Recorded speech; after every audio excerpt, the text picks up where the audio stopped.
And welcome back. The national observance for Dr. Martin Luther King Jr. Day is now ingrained into American culture, but it wasn't always that way. Jewel Hillary takes a look at the progress. For 36 years now, the nation has commemorated Dr. King's birthday as a federal holiday.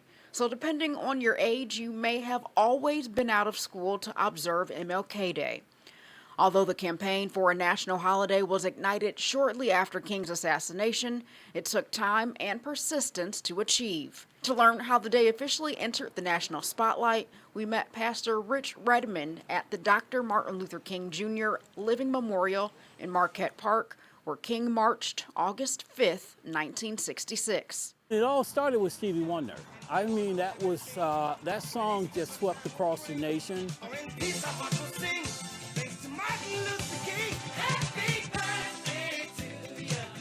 Redmond is referring to Stevie Wonder's 1980 hit dedicated to nationalizing King's birthday. At the time, Redmond served as public relations director for Chicago's Southside NAACP branch. During an interview with Stevie Wonder, Redmond asked the music icon how he could get on board to strategically help nationalize King's birthday. After we went off air, gave me the contact person to the person he hired, another publicist out of Washington, D.C., by the name of Ophil Dukes. From there, Redmond quickly started organizing momentum in Chicago as a national co-strategist working to make Dr. King's birthday a national holiday. While garnering support in the city, the Congressional Black Caucus continued to pursue the legislation in D.C. To learn more, Redmond connected with the late Harold Washington, who served as a state lawmaker and congressman before he was elected mayor of Chicago. In 1968, Harold Washington actually sponsored a bill in the Illinois Assembly. He was state rep at the time. And in that sponsorship, he was able to make Illinois the first state in the union to have a holiday.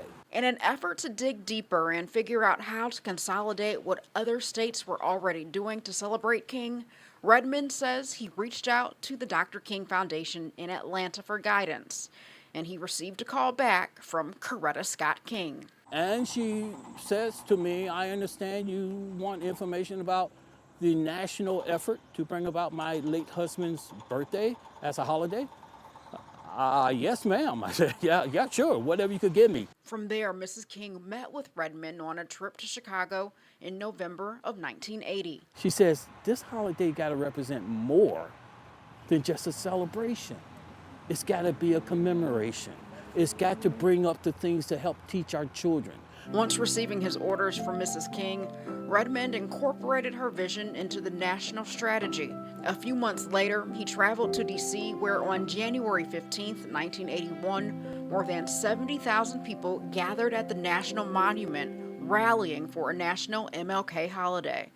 Pushback paralleled the impetus for change. National holidays is normally reserved for presidents. And that was the battle and the argument that was going on from the Southern caucus. It was a question as to why him.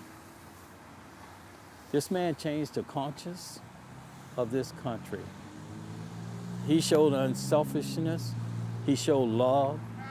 He showed the kind of spirit this country should adopt, endow, and live under. Eventually, the hard work and persistence paid off. In November 1983, Ronald Reagan signed the national bill, making it a national holiday. Mrs. King was with him in the Rose Garden. It was just a fantastic move. We achieved what we started out to be. And MLK Day is now celebrated each year on the third Monday of January. Thanks for joining us as we honor Black history. And if you'd like to watch any of the featured stories we've just showed you, check our website. You'll find it all at SiouxlandProud.com and look under the News tab for Honoring Black History. Thanks for joining us. Goodbye for now.